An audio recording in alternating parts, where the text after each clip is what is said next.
Hello, this is Taha. This is Anaina, This is Movie Masala. and we're here to yap at you about films we watched recently. And today we're doing Death of a Unicorn. Mammalia, vertebralia, would that be the correct Yes. classification? No, but it is horse-shaped with some sort of protrusion or a growth. Right, that's my working theory too. Feral horse. Mad, tumor-ridden, jumps in the middle of the road. Not the fault of any one driver, per se. It's a fucking unicorn. So this is now finally available on VOD and basically, I think, streaming, or at least you can watch it online. So I was curious about this film because it was from A24. It had a dark fantasy, Death of Unicorn. It's not hard to see what this film was about. Yeah. It kind of, there is a spoiler in the title. And it starred Jenna Ortega, Paul Rudd, Richard E. Grant, Will Poulter, T. Leone, and it just had such a Anthony Carrigan. It just had such a star-studded cast, a very specific star-studded cast. Someone who people who are happy to do less conventional roles, let's say, or like people who you want to see act differently, right? People will experiment and give you something new and different each time. Exactly. So to start that off, on a rebuttal to my exact point, what I thought it would, I would love Jenna Ortega to do something different. I feel her agent or like her needs to understand that she doesn't need to always play sad girl. I mean, just from the poster and trailer, like I can tell that the facial expression on her, she uses one facial expression and she's been using it for a while now. She's been using it for a while, right? She's a wonderful actress. Don't get me wrong. Beetlejuice. Wednesday, amazing hair. Right here.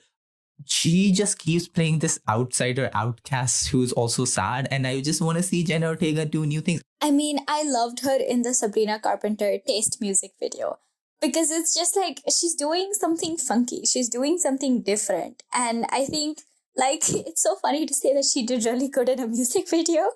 But like I get it because it's interesting to see like a different kind of role being played.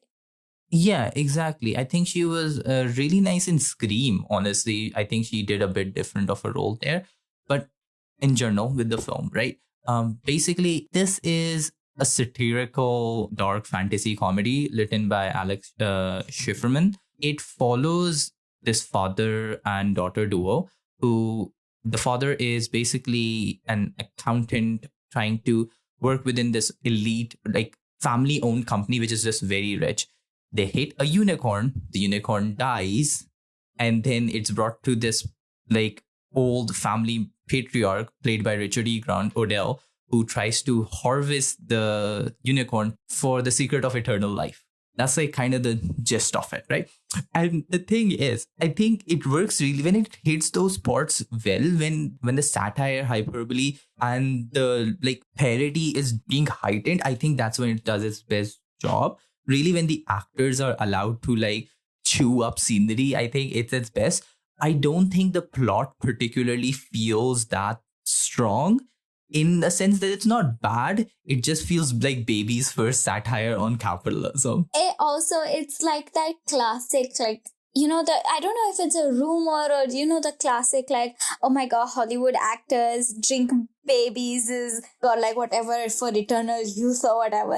It's just, it's drawing off of that. It's like, I get it. It's funny. I get it. It's creepy, but like, do something different. Basically, it's not hard to understand what the metaphor is. The metaphor is like billionaires completely drain the environment and like nature for self-preservation, very basically. So they keep adding to the idea of like, oh my God, think of the amount of people this could help. And they don't care. They don't care. It's clear that they don't care, right? Yeah. I think so. It really heightens that. It just does, but don't go into this thinking that this is going to like really satirize people on a deeper level or bring up topics that in a way that you hadn't thought It's about. not going to change your life, basically. Exactly. Although I think like there's a lot good casting in it, definitely, right? And one thing that the satire does help with is Paul Rudd's performance, I think, as well, because he's a very likable guy. Paul Rudd is just very likable. And the thing of him continuously just saying yes to these rich people, and you continuously feel him getting more corrupted over time, basically like just losing his morals at all. I think that really sells you so well on it, of like how people who can be in here for their families or like for an actual good reason can also be swept up in it. I think that's a part it does really, really well, right? So I think that's one of its more heightened part. But again, with that thing is me being like, I wish you went through with it. You really hammered it home. It's fine if it hurts. It's fine. You didn't need to give me a so-called happy ending. It's fine if it was a bit more tragic or if it really hammered home the satire of I it. think honestly, for such a storyline, if it had ended worse, it might have been better. It might have gotten people to like, be like, fuck, okay, so things really are kind of shit. Yeah. I still think it's like a better, for example, satire than something like Don't Look Up, which I do think is like very real in that sense of like, yeah, we're kind of not doing anything, but also it's not as funny or like, but I think this is much more funnier and like, again, very saying with the fantasy, everything sings really well. It works really well, right?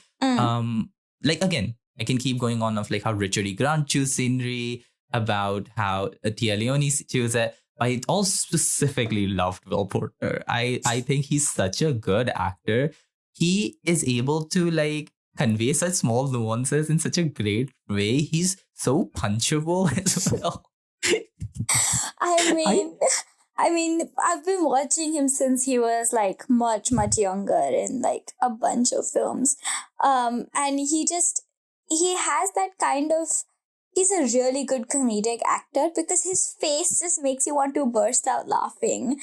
Exactly. We all have seen the meme of you guys are getting paid, and it's just his face, that which really sells it. And he uses it well. He uses it well. I think, yeah, he's a really good, serious, dramatic actor. Yeah. No, don't get me wrong. But I think he can also just do comedy really well. Like the way he's shouting at like, Oh my God, him shouting. I just have an image in my head and I know it's exactly like that.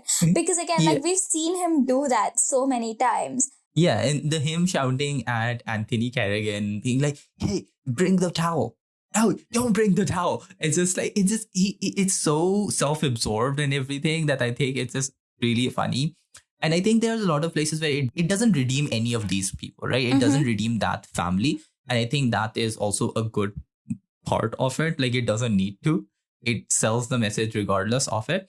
Aside from that, and the performances, I think some of the visuals are really fun. I think the design for the unicorns are fun. They feel kind of puppetry, but not in a bad way. I think for me, it added to the more fantastical elements of the film.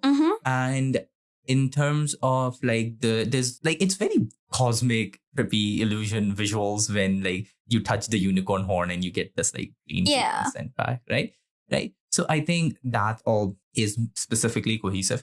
But again, just coming back to the themes of it, I just wish it had a bit more bite, I guess. Like something that made me be a bit more, just left me with thinking about it a bit more. Something, I don't think this is leaving like a massive impact on anyone, but I think it is still a fun, decent watch. And again, just because satire might be a bit more On the nose, or even not as deep, doesn't mean it's not funny and not good. And I think that's where it goes along. Honestly, you can just very much watch this for the performances and get a real kick out of it. yeah. I think that is one of its like best So you would features, say very it's a realistic. performance-driven film.